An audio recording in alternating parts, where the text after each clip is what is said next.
What is up, MMA fans? I am Jason Burgos for Sherdog.com, and I am joined by a man who has been stinging opponents in this MMA game we love for over 15 years. On December 14th at UFC 245, he will look to end a difficult losing streak as he welcomes back the immortal Matt Brown from a 2-year retirement in what is sure to be a fight of the night candidate on a stacked card, and that man is the one and only Killa B himself, Ben Saunders. Mr. B, sir, thank you for joining me tonight, a little over a week away from your next bout in the octagon.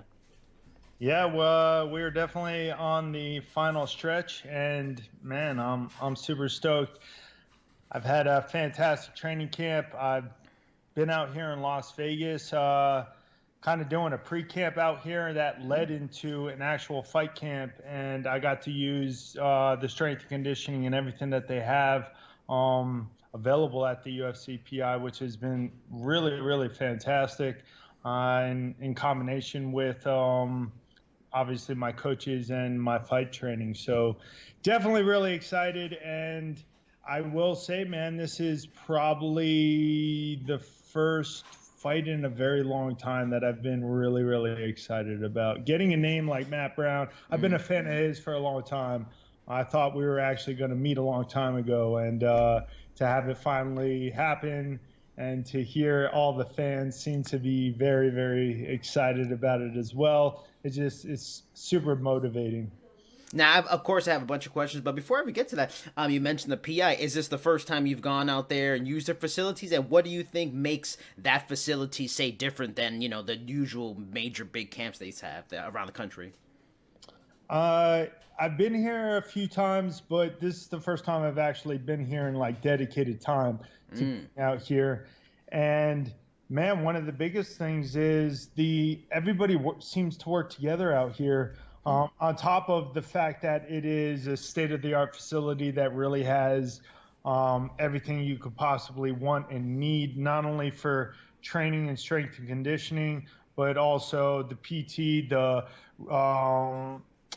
the recovery. They even have a nutrition and everything, and trifecta for meal plans.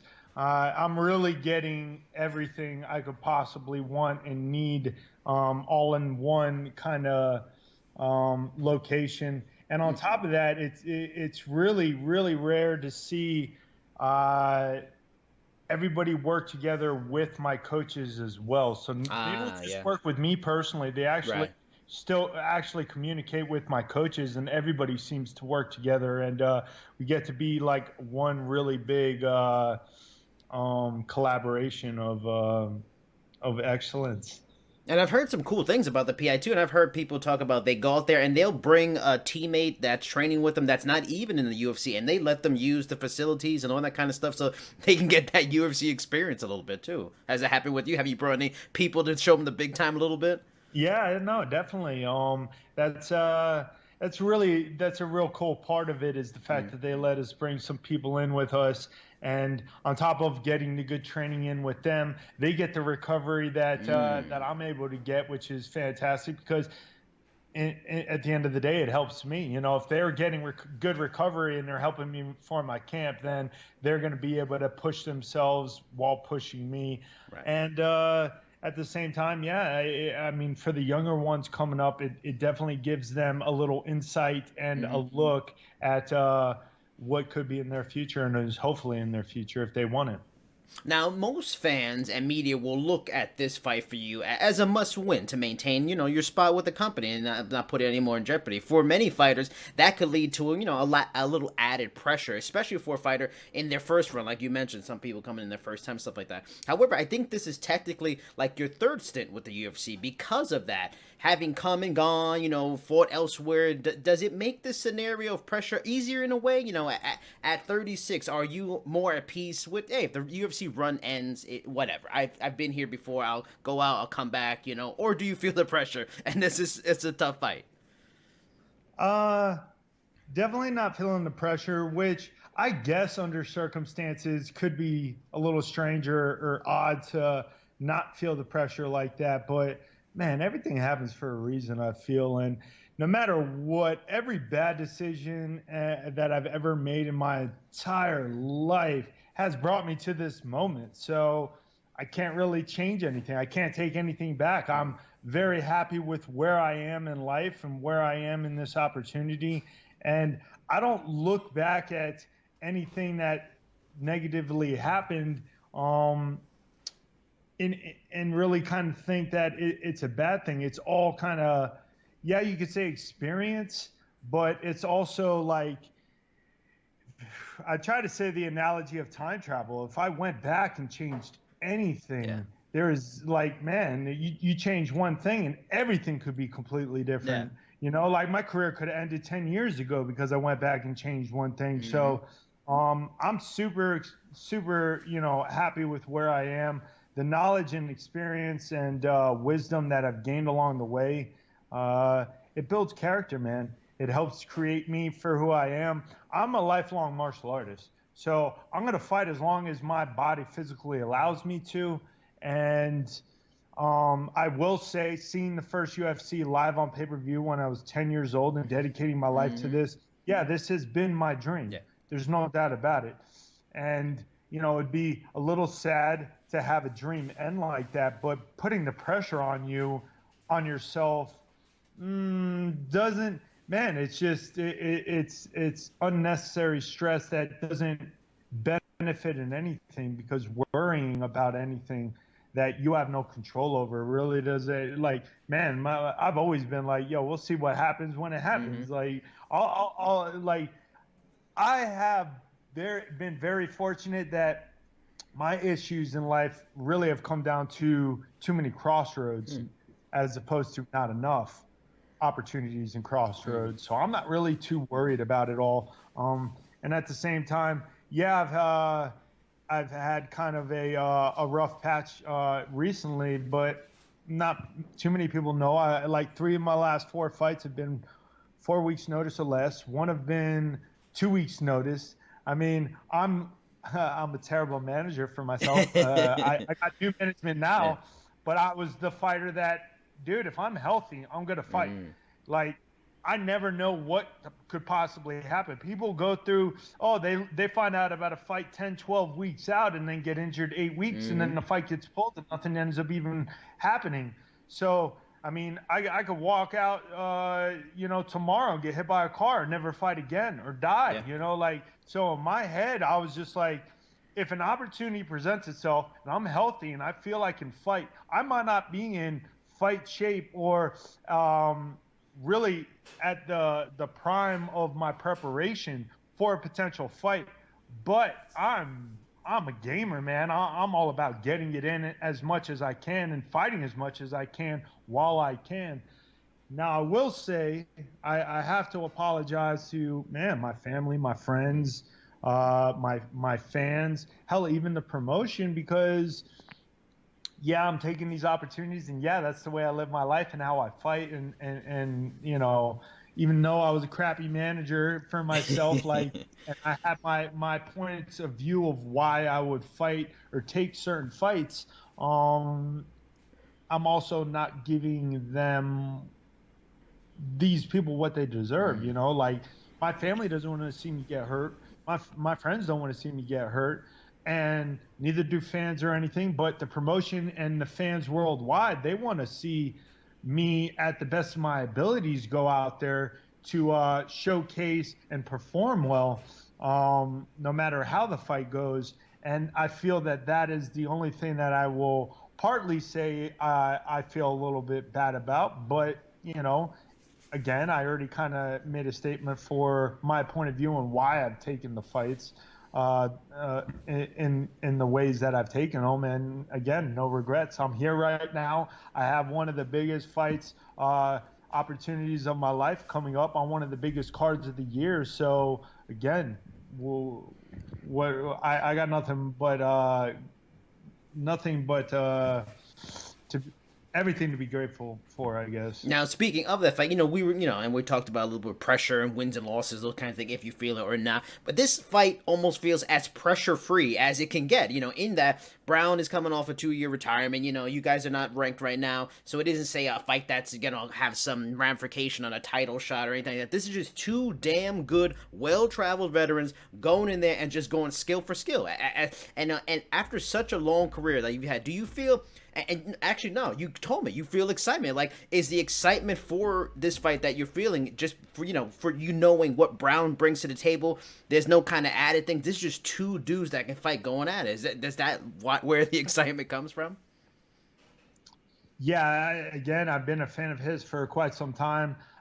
He brings the violence as much as I do. So watching him fight, and hell, even sometimes rewatching some of my fights, it's like I know what we're both capable of, and I know what we're both going to bring on fight night. So I think the fans are definitely going to get exactly what they're expecting, exactly what they're looking for.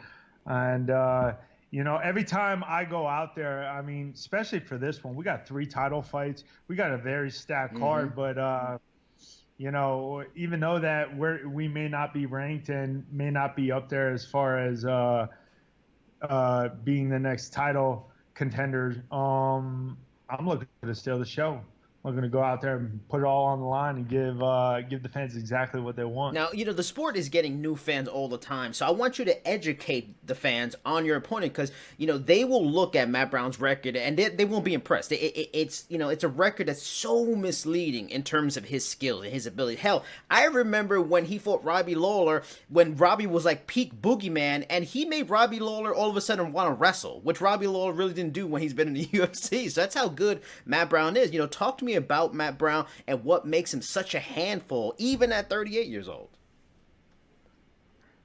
Man, I mean, he's very dangerous everywhere, or very skilled everywhere. And, well, I think his nickname pretty much it speaks for itself. He's the immortal. His story alone of just dying and then coming back, that's some next level stuff right there.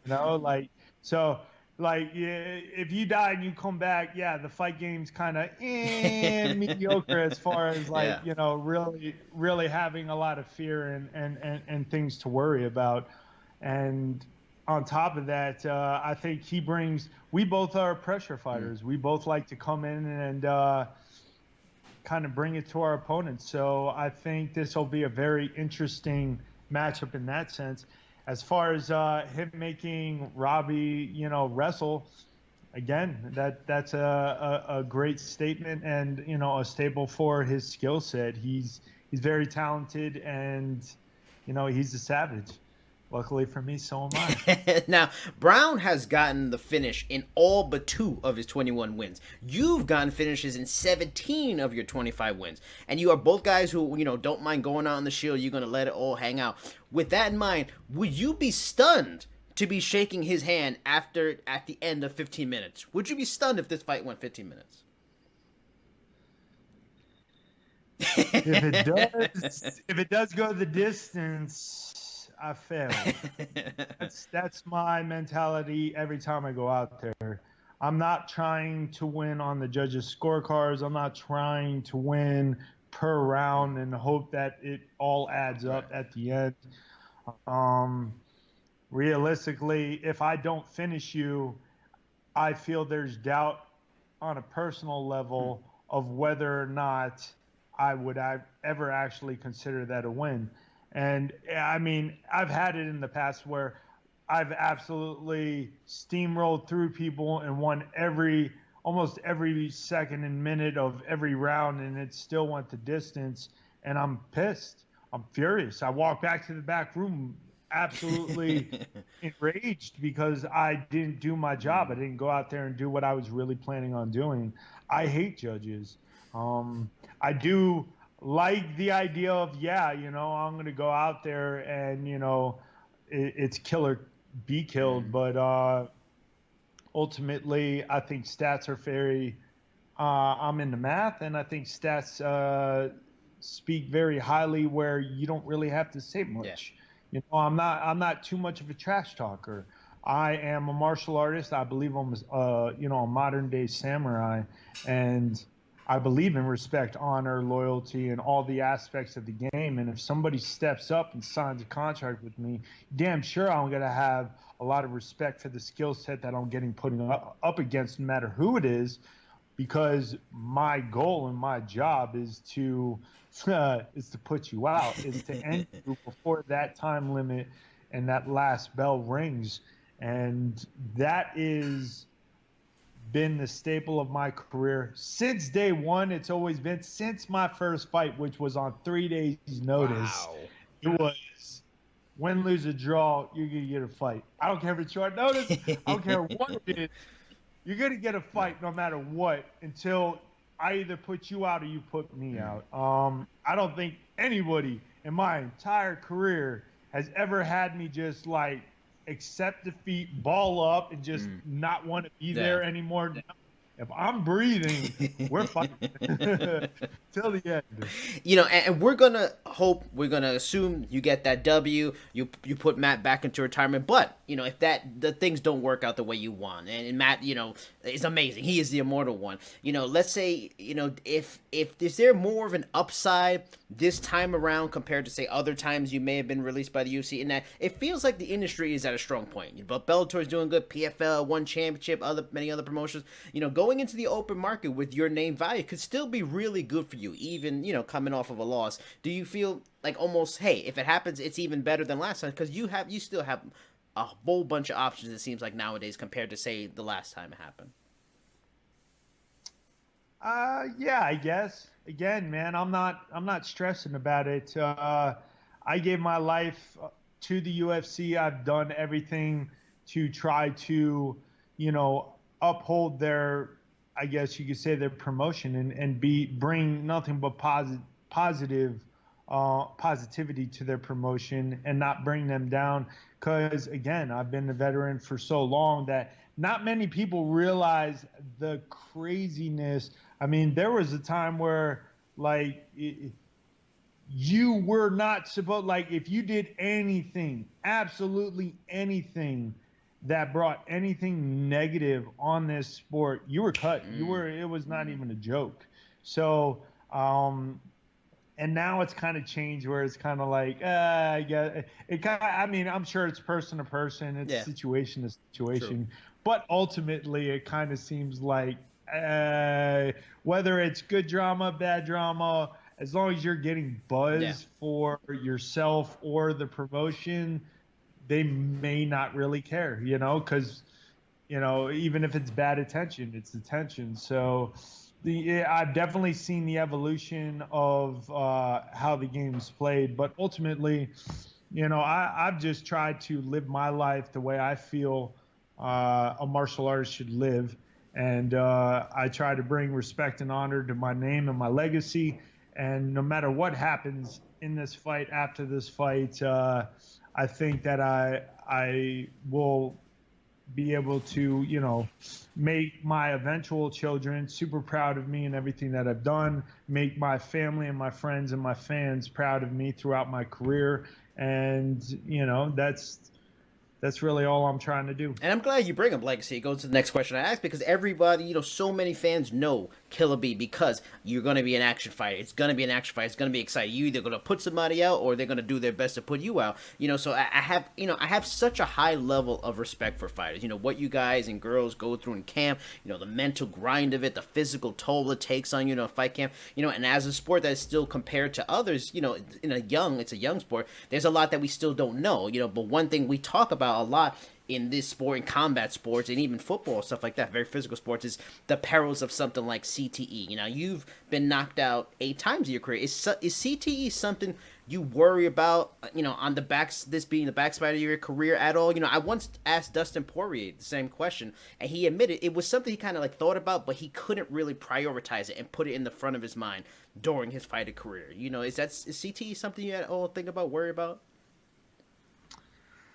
Ooh, that's a tough question, man. I would say I'm intelligent enough to be aware of it, but I would definitely have to say that I have the same mentality and approach that I had when I started this game. You know, when I was 18, lied to my parents to go to Orlando to train and saying I was going to college. Like my thing was once they found out and everybody was like not agreeing with my career path, it was like, yo, man, like I got a very short, limited amount of time to do this. I need to go all in now, not think of the what ifs or the what could happens and anything negative. I just need to go all in, believe in myself, and if something happens, you know, then we'll deal with the crossroads then. Then we'll deal with the aftermath of what I do or do not want to do on certain situations as they come up. I will say that, yeah, I may have taken, some TKOs in my career. I believe I've only been out cold twice to my knowledge. Almost every other one, I'm still trying to fight. I'm still trying to do something. Uh, and again, I don't know enough about brain activities or brain damage or CTE to know if there's a difference between being out cold or just getting TKO'd and kind of getting, kind of have your brain rattle around a little bit. And then there's also, I think the biggest factor is how much damage have you taken in training and throughout your career during training? Because I think that's where a lot of damage that no one's seen occurs, Yeah. And there's definitely times that people are getting concussed in the camps and still coming out and then getting knocked out in the fight or rattled and rocked a lot easier than they normally would because they fought with a concussion and they fought with damage. So I will say that I've been extremely intelligent throughout my career. I never really was like, I'm not trying to really fight or knock any of my teammates out ever. Right. That's not my thing. Like I'm the guy that's apologizing way too much. Like if I hurt you and I rock you, I'm not thinking, oh shit, let's finish up with a good combination because that's what you would do in the fight. No, I'm being like, oh, are you okay? Or give them a second or something, like that's the kind of fighter I am. That's because I'm a martial artist, I have respect for them. And I think that is a big part of a behind doors factor that a lot of people don't know, a lot of people don't pay attention to. And again, how many fighters are really paying attention to that too, depending on the longevity of their career. So I will say that I do know for a fact I have been super intelligent throughout my years. And I've been very fortunate for being so tall and lanky. Most people got to get inside. I really do believe it's kind of fucked up, but it really works in my favor throughout the career to work my distance as opposed to if I was shorter and stockier and I got to use head movement and get inside. How many shots am I taking every time I train just to get that timing correct, just to get that technique and everything down? Like, because unfortunately I actually have had, quite a few teammates that I look at that and I'm like, man, they take damage every time they have to get inside because they're shorter and stockier as opposed to tall and lanky. But there's pros and cons to every body type.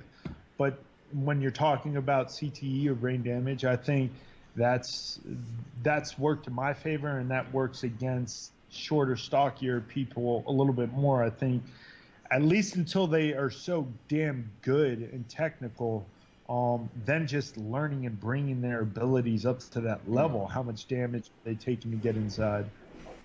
Now, moving away from CTE a little bit and kind of just talk about legacy and life after, because you've been around this sport for so long. Like, I also asked Kendall Grove about CTE, and he felt he had it, but he was still fighting because, like he told me, he had kids to feed and he had a tiling job on the side and stuff like that. You closing on 40. Again, we're not saying your career is ending. You're a martial artist. You're going to keep going as long as you want. But you've been in the sport 15 years. I talked to James Krause recently. He talked about giving advice to fighters, to prepare for life after? Like, do you feel in 15 years, going through it, learning from other people, do you feel like you've set yourself up, for life after fighting on a financial level, that fighting now is more about fun and stuff like that, and you feel, you're ready for that next step whenever in the distant future that is? Um, well, I mean, ultimately, I mean, I would see, I see my career, my experience, and my wisdom as what's the wording for this? Like there is no amount of money that could buy my experience, wisdom, and knowledge that I know and that I'll be able to pass down. I thought my goal since day one was this sport's probably going to die or not be, because it basically did. Yeah. It was basically all banned from almost Mm-hmm. every state. It was taken off pay-per-view, and it was basically about to be like, Mm-hmm. nice try, you're gone. Um, and I thought I was going to have to go to Japan, Brazil, and various other places to compete and just get some real fights and experience. Uh, I always just, man, I've always just had the dream of I'll be super happy and comfortable with a mediocre financial lifestyle of just being running my own school and being able to give back to the next generation. So the plan really is just fight as long as I can, just because I love it and I absolutely want to see how far I can go. But I also realize how much I learn every time I go out there. Because even though I get wiser and more knowledgeable, man, now I'm finding out like there's still like because of my age, I'm finding out there's new things Mm-hmm. that I'm learning, and I really call this sport like this sport is the art of Yeah. adaptation. You need to, I don't care your age, I don't care what it is. You need to understand how to adapt your brain, your body, everything around every situation, every circumstance. And then in the fight, you damn sure need to be able to try to adapt Mm-hmm. on the fly, every second, every minute, every round, whatever it takes. So that's what I personally feel that I'm really invested in is just gaining all of this because there's no doubt about it. I have no doubts that I'll probably be, 40s and 50s Yeah. teaching and get some 35, 36-year-old that's like, yo, I want to Yeah. fight. Yeah. I'm going to be like, damn, okay. Well, I won't say no to Yeah. anybody. Unless you absolutely suck. And I say, no, I think it's really unhealthy for you to do it. Um, but if you're really determined, I will have so much Yeah. knowledge and experience and wisdom to pass down to those people, the young ones and the older Mm-hmm. ones, and how they need to adapt and change depending on their body type, their age, their length, you name it, man. There's so much to this game, and it's all just that's what I see is I guess the biggest profit that I get from the sport because from but then I look at the pioneers before me as well. I'm like, yo, they made zero Yeah. money. So I'm Yeah. like, I thank them so much. We're way better off than they were. The generation after us is going to be way better off than we Mm-hmm. were. So it's just, that's just the way the game is. But I ain't gonna cry about it. I ain't mad about it. I just deal with it, accept it, and again, I'm just very grateful to be in it as long as I have. Now, one last question. It feels like after you started in the sport, there have been a whole lot of Killa Bs that have entered and come into the sport and come out of nowhere with their nickname Killa B. Now, here and now, would you like to take credit for being the originator, the real McCoy, the grandfather of MMA Killa Bs, or would you like to clear the air and give the true first Killa B that you look and inspired you their props? I don't know of another Killer So you Bee are the number prior. one. You are the grandfather. I Yeah, I mean 100%. Dude, I was on Sherdog and I was on uh all the websites way before looking at nicknames and I made sure there wasn't one prior to even when my teammates, because the story I even got it was because of my love of the Wu-Tang Clan. Yes. And then there was yes, 100%. And then there was an unfortunate situation happened at a bar that I was working at where a drunk idiot started pissing on our patio. Wow. And when I told him, hey, yeah, I was like, hey, what are you doing, man? Like, do I got to clean that up now? I was like, get the hell out of here. And then he just got all drunk and stupid, started running his mouth, came up to kind of like attack me. And again, I'm not going to strike first, but he threw the first punches. So I hit him and knocked him over a table. And then my friend kind of subdued him. And then the next day at team training, he's like, oh, and then Ben hit him with his bee stingers and knocks him over the table. They all start laughing. And then they're like, oh, Ben, Killa B, oh, better watch out for those bee stingers. And they all like kind of gave me the nickname to like mess with me. But I was like, yo, Killa B all day, man, Wu-Tang forever. Yep. And I just kept it. They kept calling me it. I kept it and ran with it. And all these other ones that keep kind of popping up, is it so hard to be original? Is it so hard to be original? It just doesn't make sense to me. And you could say, hey, somebody else gave it to me. But that's when you look up. First of all, if you got it after I was on already like in the UFC and like already kind of known with the name, that's when you say, well, there already is one. Yeah. Or you could go on Sherdog and go look and say, oh, damn, there's actually one. Or maybe there's a few. That might be stupid. That's kind of like, how many pit bulls are there? Yes. Like, if there's another pit bull that shows up, I mean, it's going to be like, for real. And then you're going to hide behind, oh, well, I own pit bulls, or my teammates gave me the nickname pit bull. And it's just going to be like, yeah, but who cares? Tell them to be more original. Yeah. I don't know, man. Like, in my head, the fight game also is about selling yourself, you know? Like you gotta kind of be you, 100% be you. Don't be fake. But man, I mean, you do got to kind of market yourself in the game, and it is always going to be more beneficial for you in your career, in my opinion, if you either choose you could choose not to do a nickname by any means, but if you are going to have one, try your best on a marketing level. Be like, well, if someone screams out your name, but there's another one standing right next to you, or you go to a venue and there's more than one on the card, and that's just something no one's going to know they're talking about you. So that doesn't really help the marketing.